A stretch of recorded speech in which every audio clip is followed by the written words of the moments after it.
നമസ്കാരം. മീഡിയ കമ്പാനിയുടെ വളരെ പ്രാധാന്യമറിയിക്കുന്ന ഡെയിലി അപ്ഡേറ്റിലേക്ക് സ്വാഗതം. എല്ലാവരും തന്നെ ശ്രദ്ധിച്ചിരിക്കേണ്ട കുറച്ച് പ്രധാനപ്പെട്ട പൊതു അറിയിപ്പുകളും ക്ഷേമ പദ്ധതി അറിയിപ്പുകളുമാണ് വീഡിയോ വഴി ഷെയർ ചെയ്യുന്നത്. ഏറ്റവും ആദ്യത്തെ പ്രധാന അറിയിപ്പ് സംസ്ഥാനത്തെ പെൻഷൻ്റെ വിതരണവുമായി ബന്ധപ്പെട്ടാണ്. നിലവിൽ നമുക്ക് 2000 രൂപയുടെ പെൻഷൻ വിതരണം 63 ലക്ഷത്തോളം വരുന്ന ഗുണഭോക്താക്കൾക്ക് ആരംഭിക്കുന്നത് വരുന്ന തിങ്കളാഴ്ച മുതലാണ്. ഡിസംബർ മാസം 15-ാം തീയതി തിങ്കൾ മുതലാണ് വിതരണം നടക്കുന്നത് എന്നൊരു കാര്യം പ്രത്യേകം ശ്രദ്ധിക്കുക. അതുമാത്രമല്ല, എല്ലാവർക്കും തന്നെ വിതരണമുണ്ട്. അതോടൊപ്പം തന്നെ നിർമ്മാണ തൊഴിലാളി ക്ഷേമനിധി ബോർഡിൽ നിലവിൽ 15-ന് മുകളിൽ മാസങ്ങളിലെ കുടിശ്ശിക, അതിൽ തന്നെ 3 മാസത്തെ കുടിശ്ശികയാണ് ഇപ്പോൾ നൽകുന്നത്. അതായത് 4800 രൂപ. അതിൽ 2 ഗഡുക്കൾ കഴിഞ്ഞ ദിവസം മുതൽ വിതരണം ആരംഭിച്ചു. ഒരുപക്ഷെ അത് നിങ്ങൾക്ക് ലഭിച്ചു കാണും. അതിനുശേഷം ശേഷിക്കുന്ന 1 ഗഡു കൂടിയാണ് വരുന്ന തിങ്കളാഴ്ച മുതൽ വിതരണം ചെയ്യുന്നത്. മറ്റുള്ള പെൻഷൻകാർക്കൊക്കെ 2000 രൂപയുടെ പെൻഷൻ വിതരണം അത് 15-ാം തീയതി മുതൽ ആരംഭിക്കുന്നതായിരിക്കും. രണ്ടാമത്തെ മറ്റൊരു പ്രധാനപ്പെട്ട അറിയിപ്പ്, നാളെ സംസ്ഥാനത്തെ വിവിധ ജില്ലകളിൽ, അത് 7ഓളം വരുന്ന ജില്ലകളിലാണ് തെരഞ്ഞെടുപ്പ് പ്രമാണിച്ചുള്ള അവധി പ്രഖ്യാപിച്ചിട്ടുള്ളത്. പ്രൊഫഷണൽ കോളേജുകൾ ഉൾപ്പെടെ വിദ്യാഭ്യാസ സ്ഥാപനങ്ങൾക്ക് അവധിയായിരിക്കും. വാണിജ്യ ധനകാര്യ സ്ഥാപനങ്ങൾക്ക് അവധി ബാധകമായിരിക്കും. ഇതോടൊപ്പം തന്നെ സർക്കാർ ഓഫീസുകൾ എല്ലാം തന്നെ അടഞ്ഞു കിടക്കുന്ന സാഹചര്യം ഉണ്ടാകും. അതുകൊണ്ട് തന്നെ ഈ കാര്യങ്ങൾ ശ്രദ്ധിക്കുക. തിരുവനന്തപുരം, കൊല്ലം, ആലപ്പുഴ, പത്തനംതിട്ട, ഇടുക്കി, കോട്ടയം, എറണാകുളം ജില്ലകളിലാണ് അവധി ബാധകമാകുന്നത്.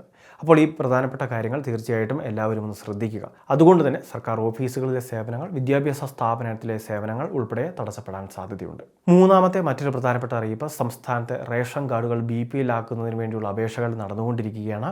ഓൺലൈൻ സർവീസ് സെൻ്ററുകൾ വഴിയാണ് നമ്മൾ അപേക്ഷകൾ വെക്കേണ്ടത്. APL വിഭാഗത്തിലെ വെള്ള, നീല റേഷൻ കാർഡിൽ പേരുള്ള വ്യക്തികൾക്ക് നമുക്ക് BPL കാർഡിലേക്ക് മാറാൻ അർഹതയുണ്ടെങ്കിൽ അത് തെളിയിക്കുന്ന എല്ലാ രേഖകളും, BPL സർട്ടിഫിക്കറ്റ്, വരുമാന സർട്ടിഫിക്കറ്റ്, മെഡിക്കൽ ബോർഡ് സാക്ഷ്യപത്രങ്ങൾ, സർക്കാരിൻ്റെ മുൻഗണന തെളിയിക്കുന്ന വിവിധ പദ്ധതികളിൽ അംഗമായിട്ടുണ്ടെങ്കിൽ അത് തെളിയിക്കുന്ന രേഖകൾ, സർക്കാർ പാർപ്പിട പദ്ധതിയിലാണ് വീട് ലഭിച്ചിട്ടുള്ളത് എങ്കിൽ അതിൻ്റെ വിവരങ്ങൾ, ഇങ്ങനെയുള്ള പല കാര്യങ്ങളും ഇതിനോടൊപ്പം ചേർത്ത് വെച്ച് വേണം നമ്മൾ അപേക്ഷകൾ സമർപ്പിക്കാൻ.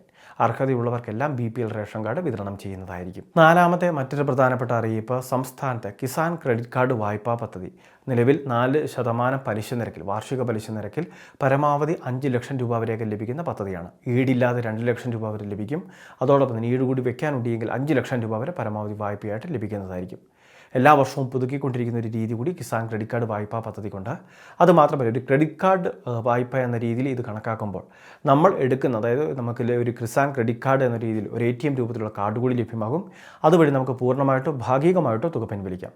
ഭാഗികമായിട്ട് പിൻവലിക്കുകയാണെങ്കിൽ നമ്മൾ പിൻവലിക്കുന്ന തുകയ്ക്ക് മാത്രമുള്ള പലിശ അടച്ചാൽ മതിയാകും. അതുമാത്രമല്ല, തുക പിന്നീട് നമുക്ക് ഈ നമ്മളുടെ ലോൺ അക്കൗണ്ടിലേക്ക് തന്നെ തിരികെ ഇട്ട് കഴിഞ്ഞാൽ അതനുസരിച്ച് പലിശ നിരക്കിൽ മാറ്റം വരികയും ചെയ്യുന്നതായിരിക്കും. അപ്പോൾ ഈ പ്രധാനപ്പെട്ട ഈ ഒരു പദ്ധതി എല്ലാവരും ഒന്ന് ശ്രദ്ധിക്കുക. കൃഷിസ്ഥലം ഉള്ളവർക്ക്, അതോടൊപ്പം തന്നെ കൃഷിസ്ഥലത്തിൻ്റെ വിസ്തൃതി വളരെ കൂടുതലുള്ളവർക്കൊക്കെ ആനുകൂല്യം കിട്ടാൻ വളരെ എളുപ്പമാണ്. കൃത്യമായിട്ട് സിബിൽ സ്കോർ ഉള്ളവർക്കൊക്കെ ആയിരിക്കും ആനുകൂല്യങ്ങൾ ലഭിക്കുകയും. വളരെ പ്രധാനപ്പെട്ട കുറച്ച് അറിയിപ്പുകളാണ് ഷെയർ ചെയ്തത്. ഇതുപോലുള്ള ഇൻഫർമേഷൻ തുടർന്ന് ലഭിക്കാൻ ചാനൽ സബ്സ്ക്രൈബ് ചെയ്യുക, ഫോളോ ചെയ്യുക.